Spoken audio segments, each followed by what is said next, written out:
Good evening, Mrs. Sevens, administration, faculty, honored guests, and my fellow graduates. When I was first told that I had been so blessed as to be chosen to give this valedictory speech, I discovered that there were certain guidelines I was supposed to fulfill. I was told to make it about the future, to make it inspirational, and to stay away from cliches.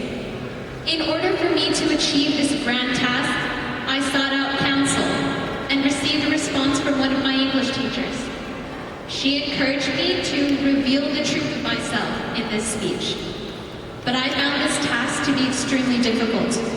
I couldn't do that because I am still not sure what the truth of myself is. I don't know who I am yet, but I am well on my way thanks to St. Paul High School, a campus where I have spent almost every single day of the last 4 years learning, weekends and holidays included.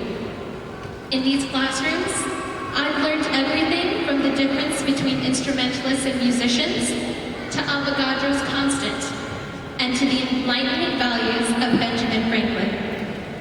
In my extracurricular activities, I've learned that everything good takes time, effort, and a lot of love. And yet, I still have not learned who I am. However, I do know that people are products of their environment. Everything we are and everything we have done on this campus have been influenced by the people who surround us and by the loving pressures exerted upon us. We have all lived this structured life for so long, in which we were taught to work hard, get good grades, succeed in sports, and look good on stage. And we were taught to do all this in order to achieve a small letter grade, a nice trophy, or a little medallion. But these things in themselves do not tell us who we are.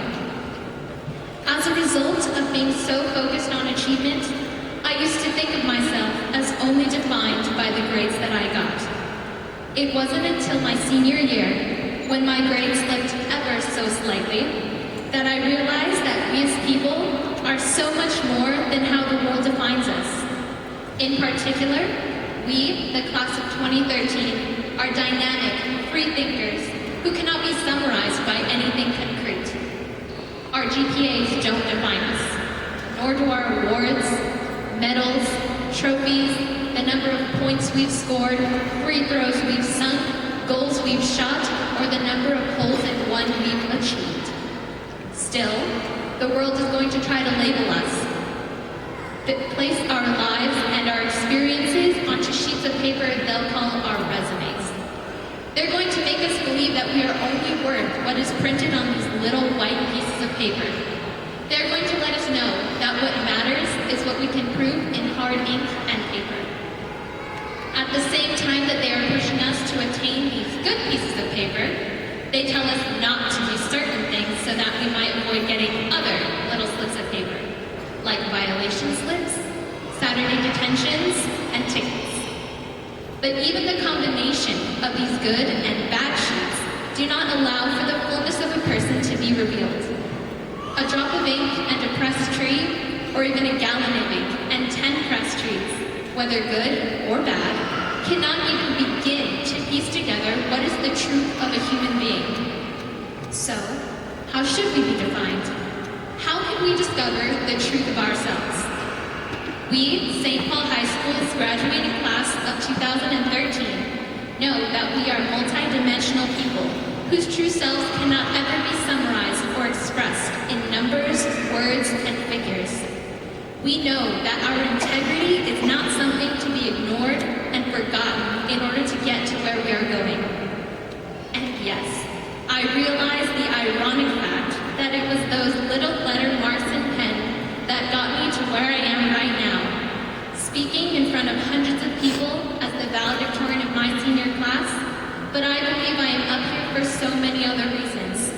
I believe that I have been blessed with a talent just like everyone else here, and that I was given more of an opportunity to flourish at St. Paul. Many others here have had the same experience, whether their focus was on the classroom, on the court, on the stage, or on the field. St. Paul has given countless others the opportunity to grow within their specific interest. But what about those who did not take the opportunities offered to them on this campus in order to fully realize their talents? These people will find that it is not too late to take advantage of the many opportunities there are in this world. As they move on from high school, they will find that there are chances to be taken and possibilities to be explored around every corner. Eventually, we will all find our places in this world and play the roles God has planned for us. That's what it really comes down to, our purpose.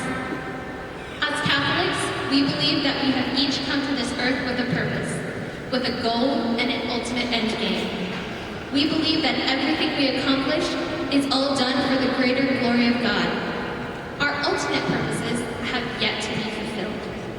We are young, and we are still here, and every one of us is moving up and out into the real world, where we will be presented with countless opportunities to create change.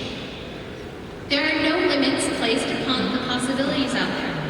Whether we are going to a trade school, community college, the workforce, the armed forces, or a four-year university, our achievements on the campus of St. Paul High School serve only as a small indicator of the great and wonderful things we will accomplish. This is only the beginning of our journey into adulthood and independence.